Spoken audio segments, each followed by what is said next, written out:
Hello, I'm going to tell you a little bit about this Howard Clark L6 Banite Katana. Now, here are some specs for those that are interested. It's about 28.5 inches of blade, and then we have a Sori coming in at a little under an inch. The Tsuka is 14 inches. There's some other info in the specs there, but we'll kind of go over that as we go over the video. First, I'll start with the koshirai, or the fittings on the blade. And even before I go into that, I'll tell you a little story. So this blade was originally sold by Bugay, and I think it was from a commission some time ago, though I don't honestly know the whole story.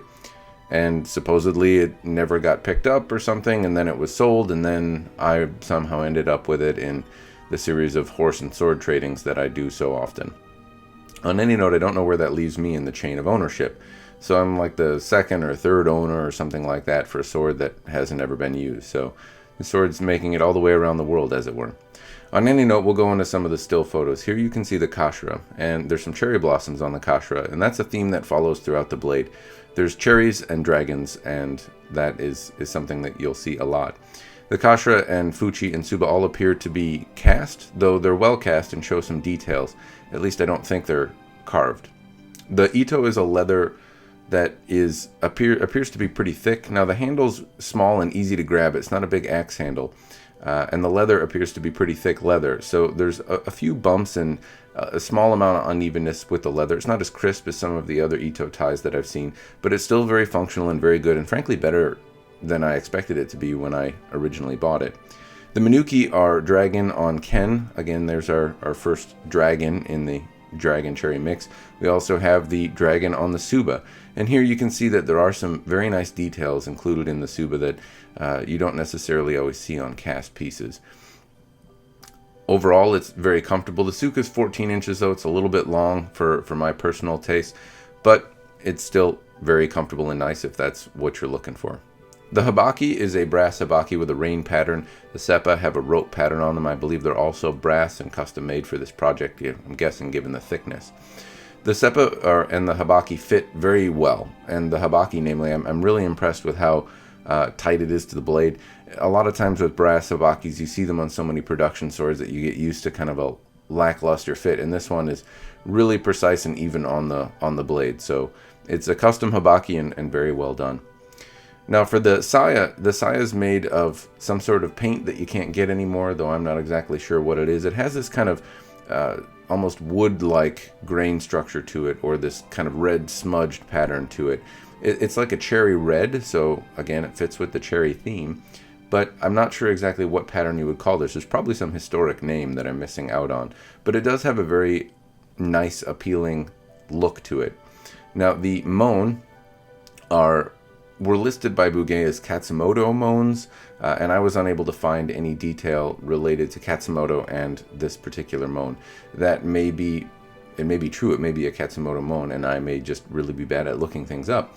But I was able to find something that related more to the Akai clan, and I don't know necessarily a lot about the Akai clan, but this mon, even though it looks like some sort of intergalactic planetary fight, is actually a cherry blossom as well. It's a pattern of 3 cherry blossoms, and it's easier to see with this photo. You can see a cherry blossom, and then you can see it divided 3 ways, and you can start to see how that mon kind of makes, again, a cherry blossom. So it fits in well with the cherry blossom theme and the dragon theme. So we have red cherries and cherry fuchikashira, and we have dragons on the Minuki, and we have cherries on the mon of the saya. So cherries and dragons, that's what I'm gonna go with, and I don't know much about the Akai clan to tell you anything about that. What I will tell you about though now is the blade, and what I can say about the blade is that Ted Tennell does an absolutely amazing job at polishing these L6 blades. L6 is renowned for its durability and its strength, and it has a lot of characteristics that if you're watching this video you probably already know about. If you don't, I'd encourage you to take a look at some other information on Howard Clark. He's a pretty known and respected swordsmith for making these types of swords, amongst other things. But the L6 blades I find to be somewhat impersonal and tool feeling and looking. They don't have a hada, and they don't have a really audacious hamon, and that can leave them kind of impersonal looking at times.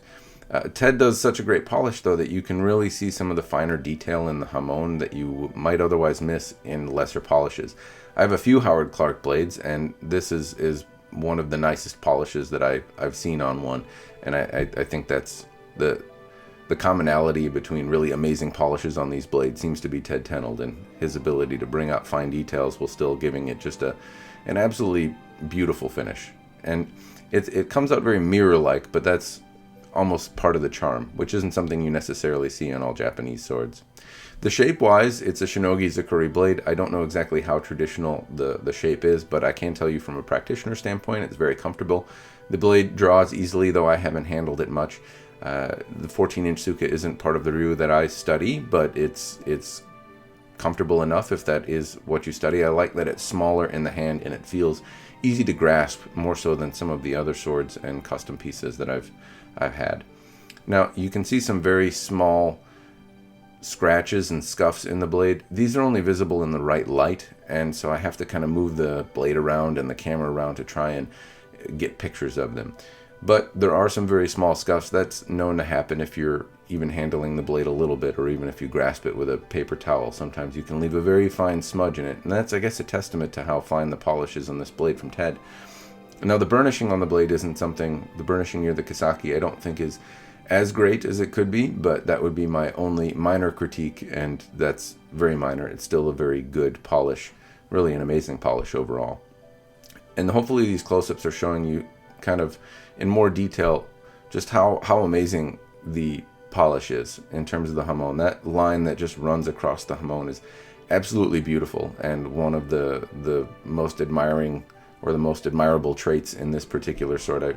My eyes instantly drawn to it every time I look at it, and I think it's just great. It's a real treat to have owned this. And anyway, it's up for sale, and hopefully someone buys it in the not too distant future. Otherwise, I'll redo it. Thanks for watching. I hope you enjoyed. Have a nice day.